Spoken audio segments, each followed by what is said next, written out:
English कैसे सीखें YouTube channel में आपका स्वागत है। इस क्लास में हम इस स्टोरी के एक एक वर्ड का उच्चारण लिखकर इसे ट्रांसलेट करेंगे और इसकी वर्ड मीनिंग आपको लिखकर बताएंगे, जिससे आपको इंग्लिश पढ़ने के साथ साथ उसकी मीनिंग भी निकालना आसानी से आने लगे। अगर आप हमारी वीडियोज़ लगातार देखते हैं तो आपको धीरे धीरे इंग्लिश लिखना, पढ़ना, बोलना और समझना आने लगेगा। इसी के साथ आप कर दीजिए इस वीडियो को लाइक और मैं करता हूँ शुरू। द जीलस डंकी, ईर्ष्यालु गधा। जीलस का मतलब होता है ईर्ष्यालु, जिसे हम कह सकते हैं जलने वाला। डंकी गधा। वंस एक बार, a soldier had a horse. A soldier had, एक सिपाही के पास था। सोल्जर का मतलब होता है सिपाही या फिर फौजी। हैड के पास था अ हॉर्स, अ हॉर्स एक घोड़ा।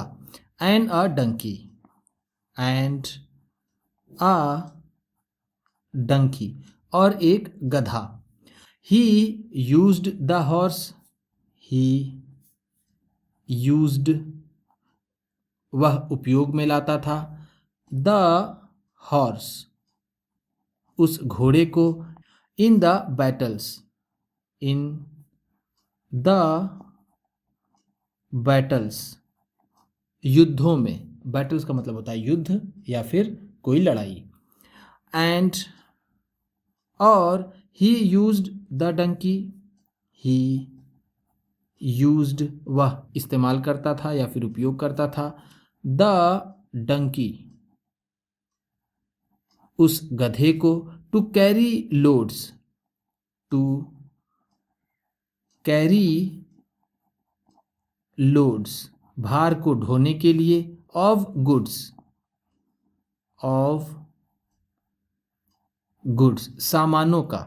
गुड्स का मतलब होता है सामान, लोड्स का मतलब भार, कैरी का मतलब ढोना।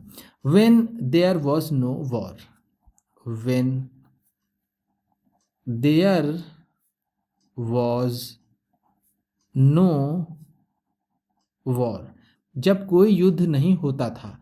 वॉर और बैटल दोनों का मतलब एक ही होता है। हम कह सकते हैं कि बैटल वॉर का सिनोनिम है। वॉर का भी मतलब होता है युद्ध। सो इस तरह, as to earn, as to earn कमाने के लिए।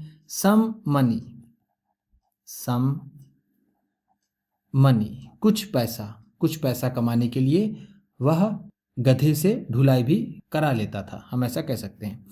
The donkey was jealous, the donkey was jealous वो गधा ईर्ष्यालु था। Of the horse, of the horse उस घोड़े से, यानी वो गधा उस घोड़े से जलता था। As he thought, as he thought क्योंकि वह सोचता था। दैट कि the horse had, the horse had कि उस घोड़े की थी।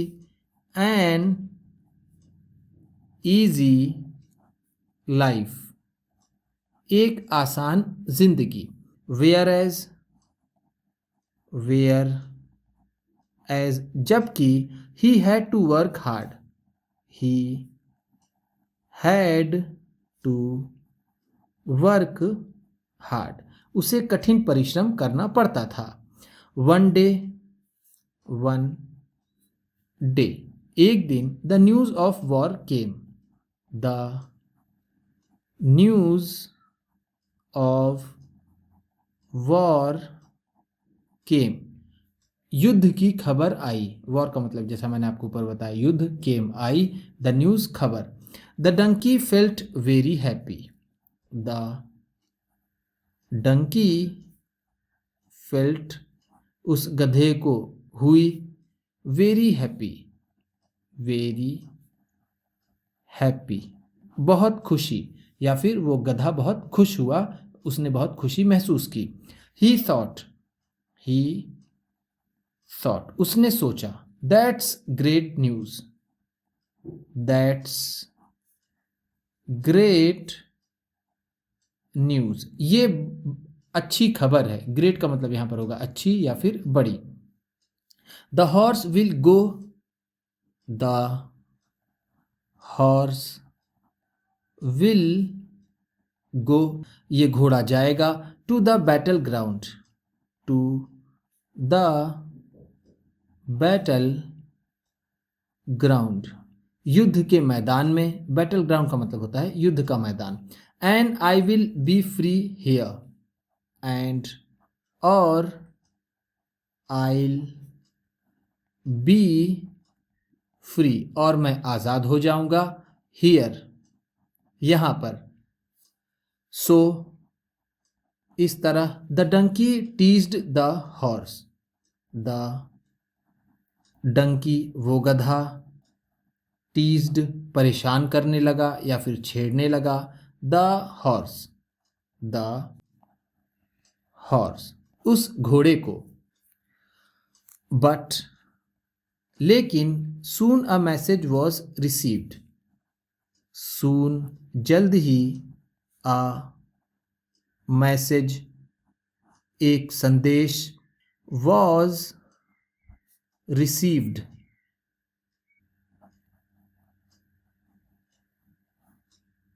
एक संदेश आया या फिर ग्रहण किया गया। रिसीव का मतलब होता है लेना या फिर ग्रहण करना, लेकिन हम यहाँ पर इसे कह सकते हैं कि एक मैसेज आया या फिर एक मैसेज मिला। दैट कि a treaty was signed, a treaty एक समझौता, वॉज साइंड साइन हो गया या फिर हस्ताक्षर हो गए। तभी एक संदेश आया कि एक समझौते पर हस्ताक्षर हुआ। ट्रीटी का मतलब होता है समझौता, साइंड का मतलब है सिग्नेचर या फिर हस्ताक्षर। एंड और no war took place, no war took place, और कोई भी युद्ध नहीं हुआ। टूक प्लेस का मतलब है हैपेंड, हैपेन का मतलब होता है घटित होना, हैपेंड है तो हुआ, टू प्लेस भी उसी का सिनोनिम है।